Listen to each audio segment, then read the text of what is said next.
4 attachment styles, one of them is quietly running your love life right now. Here's what each one does and where it came from. Anxious attachment, a relationship style built around one fear, that the people you love will leave. You know it as the partner who texts twice, then watches the phone, reading tone into a late reply, needing to hear that you're still okay with them. It usually starts young, with a caregiver who was warm one day and distant the next. Your nervous system learned that love is real, but unreliable, so it stays on alert. This isn't neediness. It's a threat detection system that never fully switches off. So closeness makes you scan. A short answer feels like distance. Your chest tightens. You reread the message. You reach out again just to feel the line is still there. And when they pull back, the alarm floods you. You'll do almost anything to close the gap. But the chase has a cost. The reassurance calms you for an hour. Then the fear resets. And the harder you grip, the more the other person feels the grip and steps back. Left unseen, it turns love into a test you keep retaking. Seen clearly, it softens.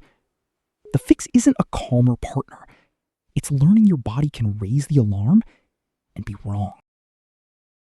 Avoidant attachment, the opposite instinct, where needing someone feels like a risk you'd rather not take. You know it as the partner who goes quiet under pressure, who needs space right when things get close, who says, "I'm fine," and means, "Don't come closer."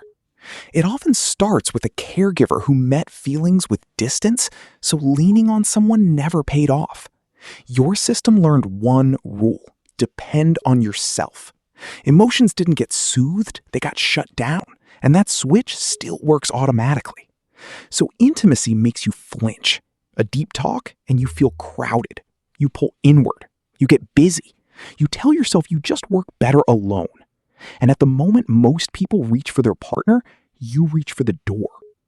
But the distance isn't peace. Underneath the calm, the stress is still there. Your body just hides it well. Partners feel the wall and read it as you don't care, when really you learned that caring was unsafe. Over years, it can look like independence and feel like loneliness. It shifts when you notice the pull to withdraw and stay for one more minute instead of leaving. Disorganized attachment, the hardest one, wanting closeness and fearing it at the same time. You know it as hot and cold, pulling someone in, then pushing them away, craving love, then bracing for it to hurt.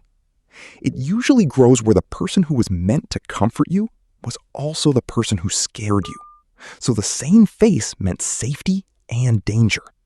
Your brain built 2 maps for love at once: come closer and get away, and both still fire. So connection confuses you. You get close, then panic. You test them. You sabotage the good moments.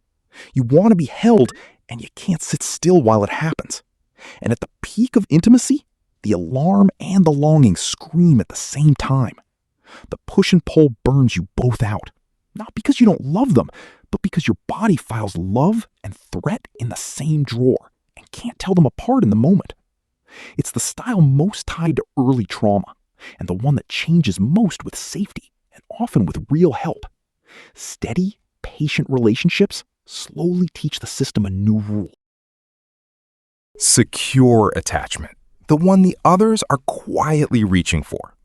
You know it as the person who can say what they need without a fight, who trusts a late reply, who stays close and still stands on their own. It grows from something simple and rare, a caregiver who showed up often enough, not perfectly, just reliably. So the nervous system learned that closeness is safe and that distance isn't the end. Roughly half of people land here. So conflict doesn't panic you. You feel the sting, you say it, you let the other person answer. You can be soothed and you can soothe yourself. And when things get close, you don't brace, you settle. Here's the part nobody tells you.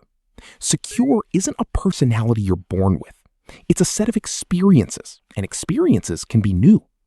People move toward secure all the time, through a steady partner, a good friendship, or the slow work of noticing the old alarm and not obeying it.